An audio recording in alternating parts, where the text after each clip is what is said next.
Welcome to the Capeless Crusaders, your number one comic book related podcast, live at the time from Empire's Comics Vault. Indeed. In Sacramento, California. My name is David Barry at drbarry on varying social medias. To your left, technically. My left.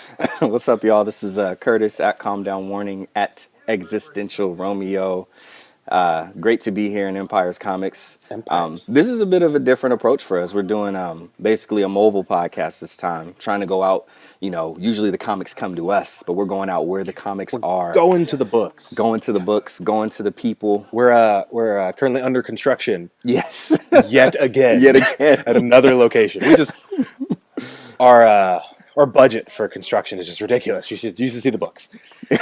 But not joining us this evening, as you can tell, this is a duo tonight. We are missing Anthony Steves, the Azorian one, the Mad Piper, at Tall Dark Not Ugly, on everything, Tom P. Yes. 1, 2, 3. I'm counting on one hand. See, so many Crusaders. So many. We have deputy Crusaders. We do. This is getting difficult. We're expanding, and that's why we're under construction, because we need a bigger Crusader Castle. We need a compound. Is basically what we need. We need 12-foot high walls so we can just record in the peace of our own lair. That would be preferable. I think that would be working fantastic. on that. Well, while we're working on that, we should also be going around the horn. And when we go around the horn, we usually go around the table. We don't have a table today. It's just books. Comics. So we are going to go back and forth, and say what we are reading or what we have been reading this past week. Curtis, you queued up? Yeah, baby, I'm queued up. Let's go. It. So, first things first, definitely still on my East of West hunt. I'm on East of West number 10 right now. Boom. And it just, Ben of Empire's Comics, of which we are at right now, told me this book just doesn't disappoint. And literally, like, it just doesn't stop. Never slows down. Yeah, never slows down. Incredible comic. I always love how they end it. Even if there's a lot of story that gets told in the middle of it, the way that they ended, they always ended on the right note, and you always got to go to the next issue. So if you're current, good for you. If you're me, I'm on 10, and I'm just enjoying the ride. He is on his way. I'm on my way. So that's been great. I've still been working on The Oath, Doctor Strange, which was, I wanted to finish it before the movie. Just been too busy dealing with Crusader things and non-Crusader things called life. But it just incredible. And I read enough of it to where when we went to go see Doctor Strange, which we will be talking about soon on this cast, just in a few moments, it was incredible. There were some things that they took right out of there that were just incredible. So The Oath, East of West, and then I started, it's another Image comic, Phonogram. The Immaterial Girl. The Immaterial Girl. Thank you, David Barry. Oh, so I understand there might be, what was it, David Barry? Like 2 versions? You've got some. One?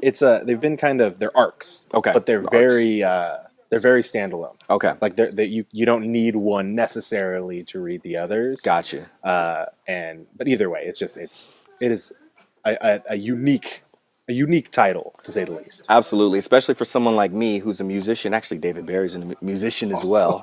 Watch out for that Capeless Crusaders collaboration, X remix, X Diplo and Skrillex. I'm doing folk covers of every Wu-Tang song.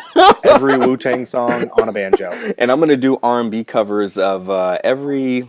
I don't know, what should I do? Should I do like some Zeppelin or maybe I should do some Metallica? Yeah, that would be I'll do R&B covers of Metallica. That's gotta work well. But Immaterial Girl is awesome. Just first issue, they're already talking about Peaches. I don't know if you know the artist Peaches, but if you do, if you're over the age of 18, don't look up Peaches. If you're under the age of 18, ignore the things that I said in the last 10 minutes. Or 10 seconds. But Peaches in there, so many good musical references. David Barry turned me on to Image, and it's just hard to go back. But that's pretty. I won't talk your face off yet. There's more to come, but that's what I've been reading this week. David Barry, I'm passing it to you, baby. What you been reading? This week, also read The Oath. Nice. Dope. But okay, I also read The Strange Origins, which, again, just leading up to our Doctor Strange viewing. Right. It was by Greg Pak.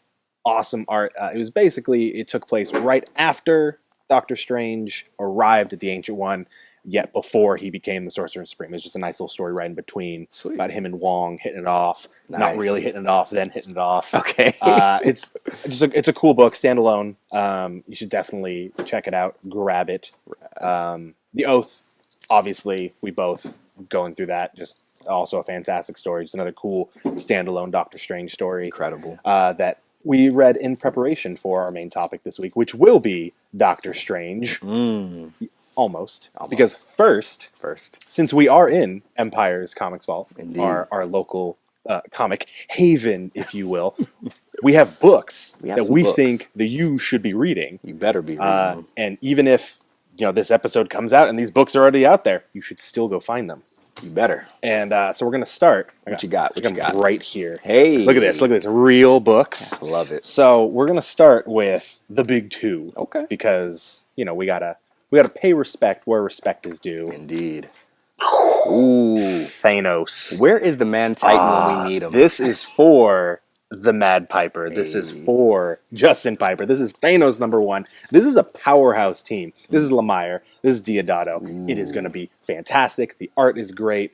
I haven't even got a chance to read it. I just look at the art and I'm just like, I'm all about this. This is fantastic. Dope. From the DC side, I don't know if anyone is up on the inner workings of the comic world. Some of the issues that DC had with its Vertigo imprint. Right. Less than savory things. So they have actually a new imprint called Young Animal. And this, boom, right here, Cave Carson has a cybernetic eye.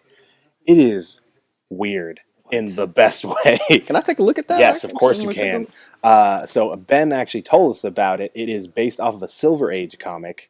Which I always love when they bring stuff like that back, when they go back to the John Carter of Mars and all those sort of titles, and they bring them back into the modern fold. I'm excited for it. It is quirky. #2 is out. I have #1. You should check that out. Now, very dope. And of course, I'm gonna say you should get it because it's technically it's kind of DC, but really, if you just cover up that little D in the C, that it's not DC anymore. VT. Exactly, you should get it. Regardless. Near and dear to my heart is Image Comics. Of course. 2 books coming out this week that I am just so excited for. What we got? Reborn, issue #2. You want to talk about a team. This is Mark Millar and Capullo. Oh, snap. So one of the greatest writers we've got going right now. Dope. And then Capullo, who is, as a big Spawn fan, best Spawn artist we ever had. Oh, snap. Awesome. Just came off of a legendary run on Batman. Now he's doing this. It's about what happens after you die, but not so much as like an afterlife or a heaven, but like you get dropped into a war zone.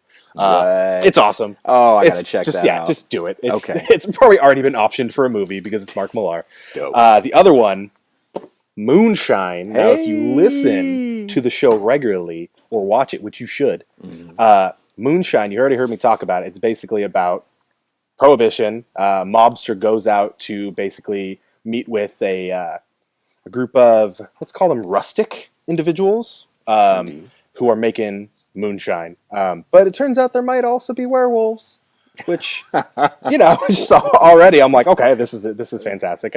I'm sold. I was like, oh, this is a good, cool, like mob, Prohibition story. And now it's like, werewolves.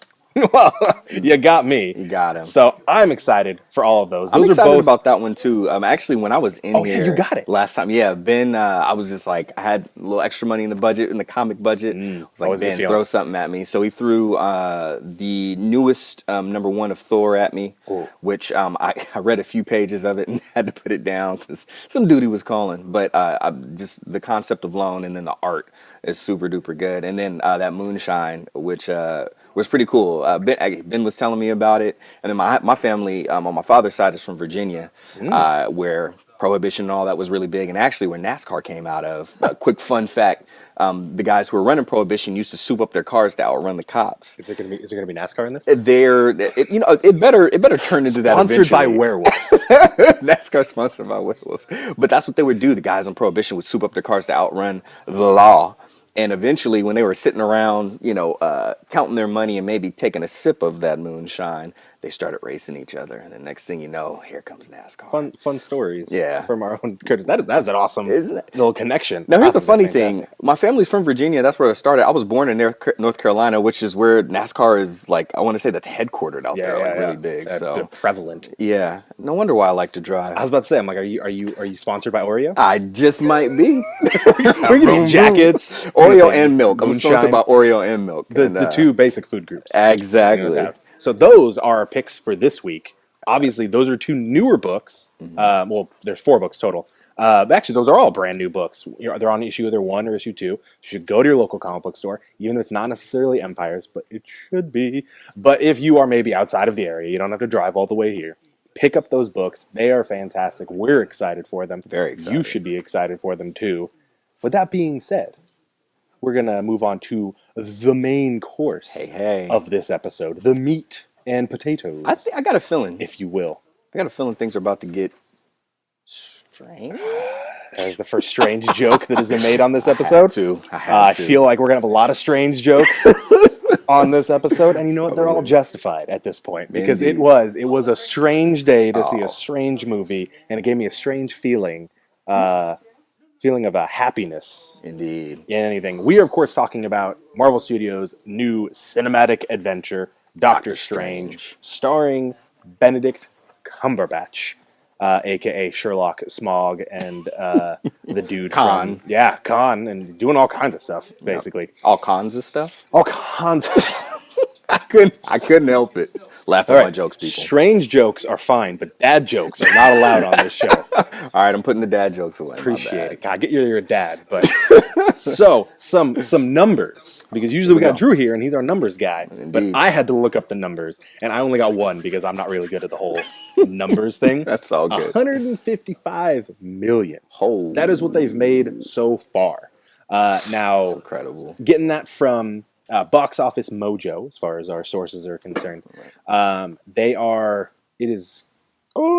had a ranking in comparison to other Marvel studios, and I don't remember what that ranking was. I think it's like 8th right now of like comparison to like origin stories. It was like a very specific fact. Right. Doesn't matter. Doctor Strange is doing well both domestically and internationally. It's gonna be another hit for Marvel. Oh yeah. Obviously. I don't think any of us were like, oh, this one might not be good. It was fantastic. We saw it opening night. Oh yeah. We were there. Yep. And actually a pretty sparsely filled theater, and I think that's because midnight showings aren't really so much a thing anymore. Not as much. Everyone just wants to go to the 7 o'clock showing. It's like Black Friday. It's like Black Friday starts at like 3 p.m. now on Thanksgiving. Exactly. So it was the same thing with the midnight showings. It was still awesome, though. We had a great group in there. Went with the rest of the Crusaders and Friends. Oh, yeah. Which is going to be our new cartoon on Saturday mornings, Crusaders and Friends. Crusaders and Friends. So Doctor Strange, for those of you who don't know, which you should at this point, but Doctor Strange is a character in the Marvel Universe. He is the Sorcerer Supreme, which means he is in charge, basically, of magic in our dimension. He is the master of it. He is the protector of it. Yep. He also protects us from magical and interdimensional threats.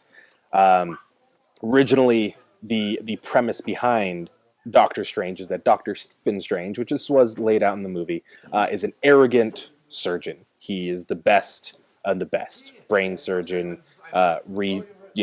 mending spines and allowing people the miracle of life onse again. He was doing some experimental surgery. Exactly. A little, shady a little bit. But he is very well-known, powerful surgeon, who is humbled when he is in a car accident that basically renders his hands not useless, but weak to the point where he can no longer be a surgeon. Right. This, of course, breaks his career. He spends all of his time and money trying to repair his hands. And when Western medicine fails, he turns to Eastern medicine, finding the individual known as the Ancient One, who is the Sorcerer Supreme, who he believes will be able to mend his hands, obviously through a crazy turn of events that doesn't happen.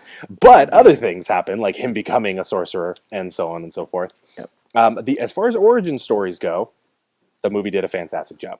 Absolutely. I think it hit every point that we needed to. It modernized things that needed to be modernized. For those of you who have not seen the movie, spoiler alert, because I don't think we ever done a spoiler-free episode. No, probably never will. Why? I think spoiler-free is garbage, personally. Like it's like there's the meat and potatoes. It's really just a bone and some potato skins. Pretty much. We got to get down to the and meat not of like it. the good potato skins with like the cheese and like the sour cream, just And like all the seasoning and stuff. No, just like the bland just and the nothing skin. on it. Just the steamed skin. potatoes. So and now I'm hungry. So the Doctor Strange movie, like we said, stuck to the origin really well. It was actually a little bit more of a PSA though about distracted driving. Absolutely. That was in there. The same thing happens. He's the arrogant surgeon. He's basically turning down some people because he thinks it's a waste of time or they're not going to be able to pay for it. Right. And on his way to a speaking event, he is speeding in his very nice car. And he is contacted by another doctor who's basically like, hey, here are some other cases that I think you should check out. And he's like, no, those aren't good. No, those aren't good. And then he gives him an interesting one. He's like, okay, send me the images, send me the x-ray. And he's looking down at his phone, looking at the x-rays, looking up at the road, looking down at the x-rays, looking down at the road, looking at the x-ray a little bit too long. Bam. Spins out, crashes, horrible accident, loses, a lot of nerve damage to his hands. Indeed. And leading him on his quest to become the Sorcerer Supreme. Absolutely. So usually that's kind of the rundown of the beginning and the main parts of the story. So initial thoughts. How did you feel when you walked out of that theater? Oh man. Was there anything but happiness? There was some things in addition to happiness. Okay. I would say, and this is one of my favorite things about the comic book movies, period, but definitely movies like this, and I'll keep it just specific to Doctor Strange. Very inspired, along with the message of the PSA on distracted driving. There were so many things. It was a very layered movie, very much a message on materialism and being able to balance. Having things is nice. We work hard for our stuff, but we need to remember, just being mindful of what's most important. He got in that accident and he could have lost his life.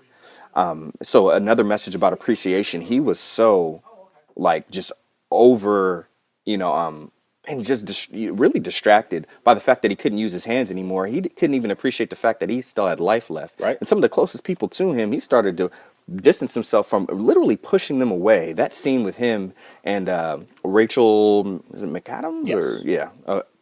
Man. She was phenomenal. Oh yeah, she was incredible. I mean, just the chops and the tension during that part, really made everybody in the movie theater uncomfortable, as it should have, because again, it was just a message like, hey, be appreciative for what you have. You may have lost something, but you have so many things. I mean, even right now, it's funny. It's a message for me. I have a broken leg right now, and That's what that is. That's what that knee brace. I thought that was a Batman brace. I'm working on getting one of those. Kicking when the budget opens up, I'll grab one of those. But just be appreciative. You may lose something, but the fact that you're still here and you still have breath in your body and the ability to affect the world is awesome. So that's a big lesson that he learned once he was down and out, lost all of his possessions, spent his last dime trying to get over to the Ancient One to get his hands healed. And when he even still, he was distracted by the physical world. Even this stuff is physical, material world. He went to the Ancient One and she straight up told him, confronted him, you're too distracted by this stuff. There's a world beyond what you see. And within that realm, you, Stephen Strange, can use some of the things that make you not such a great person to be around right now to being the protector of our realm and our world against, mystic enemies and things like that, cosmic enemies and things like that. So the message, I love so much the graphics, and I love so much the acting and everything that people brought in these special effects were just out of this world. We'll talk about those in a second, but really the message on, some of the spiritual things and some of the philosophical things, and definitely just remember to look past the material world and look at things like your loved ones, and just simple things like being able to go outside and breathe fresh air was super duper inspiring to me and refreshing to me. David Barry, what were some of the things that psyched you up? How did you feel walking out of there? That was deep. Yeah. That was deep. I felt I went back to, it felt like Iron Man all over again in a lot of ways. The very lessons good. that we learned from Iron Absolutely. Man, Yeah. we learned from just this, you know, again, you hit it on the head, the materialism, the knowing what you have, not what you don't have. Right, exactly. It was phenomenal. It was everything about it. It was visually, it was inspiring. The story was well done, and I mean, I'm also one of those people. Marvel doesn't have to do much to impress me, but they still did. Indeed. And I enjoyed the heck out of it. Like Absolutely. it was a ton of fun. Ton of fun. Now, as far as favorite scenes go, if you have a specific yes. scene that you've got, I feel like you're like ready to go. Oh, I'm always ready. You're like, here we go. Shooting It is from the high hip. noon, and Curtis said draw. Let's what go. do you got? Favorite scene or scenes? Hit me. Here we go. I would say my favorite scene easily was when the Ancient One took the blow from Caecilius, right? Yeah. Caecilius. Okay, I was having problems pronouncing that name when too many C's and S's and T's close. Yeah, something like that. But basically, Mads Mikkelsen's character, when she took that blow, and they were trying to do all that they could to save her earthly body, and then she astral projected out into the let's call it a gosh, I forget the name of the patio balcony. Thank you. And Strange, you know, joined her in his astral form, and they were just talking. And that message that she gave to him, even then, you know, she was talking about how this body is fading away. But even now, with my mystical powers, all I wanted to do is come out here and prolong it a little bit longer, so I can just be outside and enjoy the elements. That was super duper touching to me. Again, just driving home, you know, that message of enjoying what you have, and while you have it. And that was big for Steven. I think that was really the defining moment where he knew what he had to do. He knew how he had to conduct himself going forward. That was the culmination of his growth. Oh, that was the culmination of it. knew. So just the beauty of the message, the beauty of the special effects, and the beauty of what it all meant and what it was going to lead into after that scene. Yeah. Was incredible. DB, what was your favorite scene? Sorry, I knew you were gonna be prepared, and I knew you were excited for this movie. And so I got two, and mine are a little lighter than that. So I love how intertwined the Marvel universe is when it comes to everything. I love that everything's connected.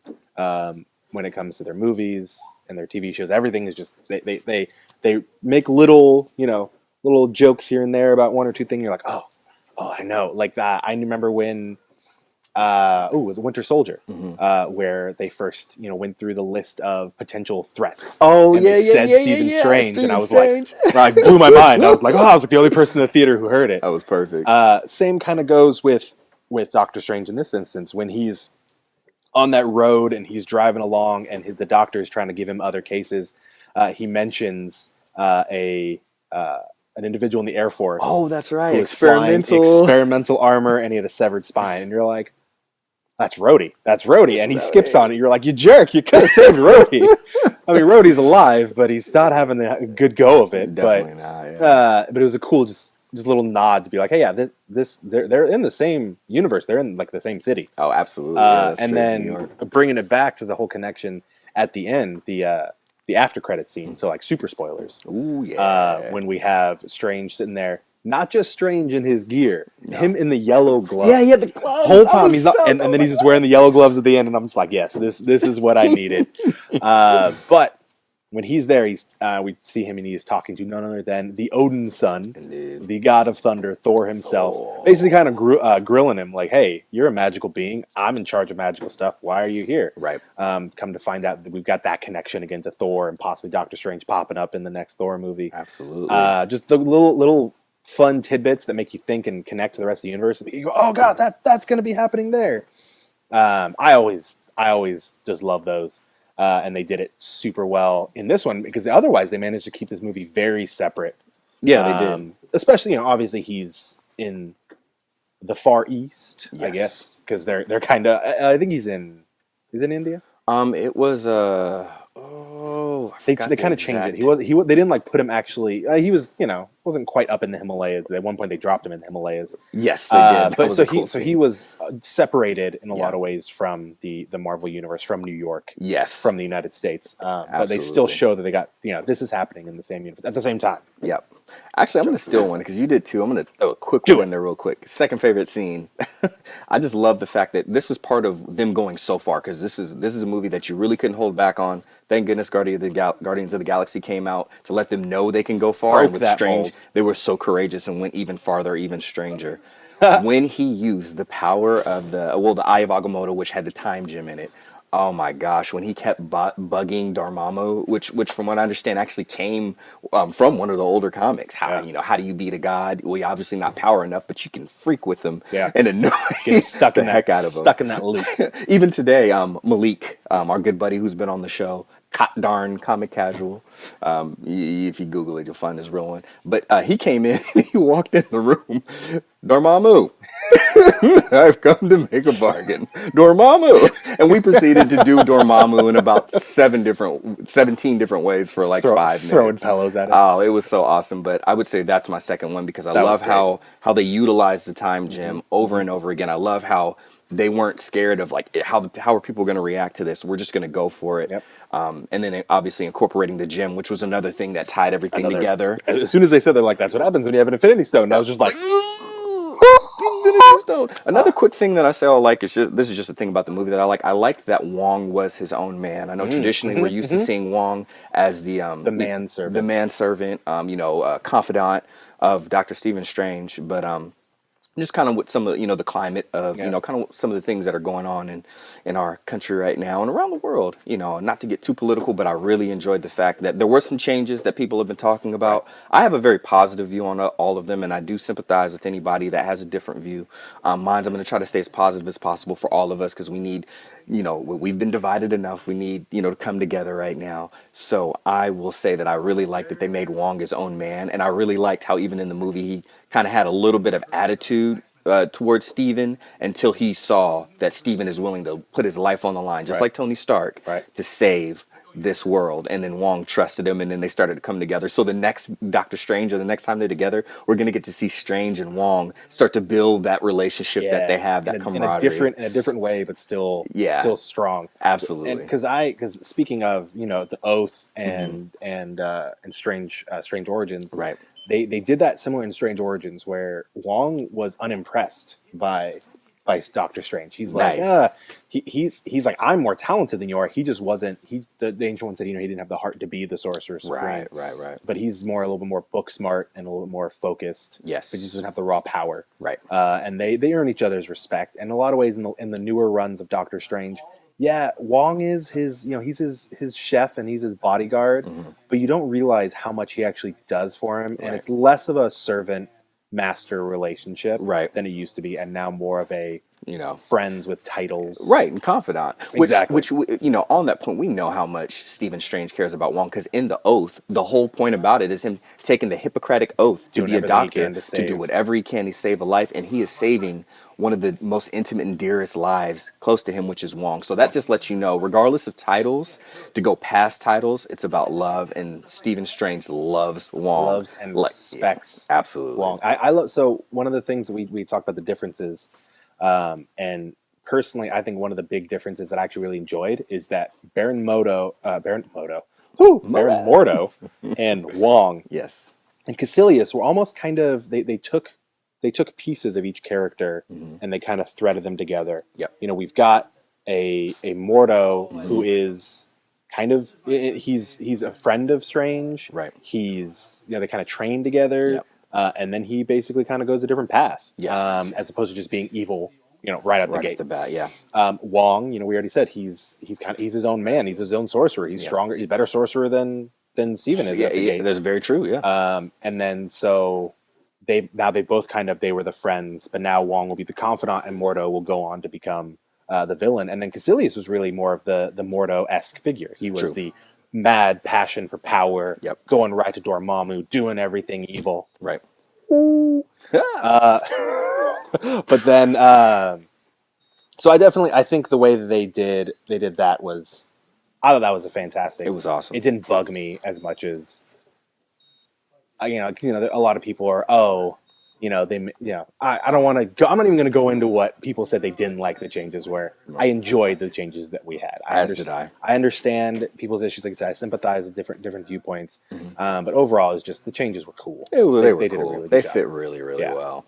And we have to keep in mind as comic book lovers of the movies and everything that just as there's multiple universes or could be different universes within the comic books, same thing with the movie. Remember, this is its own universe, so they're very inspired by what all the great comic book writers have done. But it is very much like coming behind one of the comic book writers, and you're the new writer on this series. They're the new writers, just visually. You got to give it your stamp. You got to give it your signature. And I give it freaking 2 thumbs up. It was fantastic. Go see it. I'm gonna go see it again. It's like Inception on steroids with magic and comic books. Absolutely. So Doctor Strange was great. We are excited for everything that we've got coming up. You should check it out. We Definitely checked it out. check You it should out. do it too. Absolutely. So that is this week's episode of the K Plus Crusaders live at the time from Empire's Comics Vault. We'd like to thank Ben Schwartz for having us in, allowing us to use the space, allowing me to throw these all on the ground when I leave. Missing again, like I said earlier, we're missing Anthony Steves, the Azorian one, Justin Piper, the Mad Piper, Tall Dark Not Ugly, Tom P, Drew at Drew JMC, and just because she's been helping us out a lot lately, Amy Nudag, IJNU Robot, from Cracking the Vault podcast. She's been helping us out a lot behind the scenes. Absolutely. So that has been the K Plus Crusaders for this week. Good night.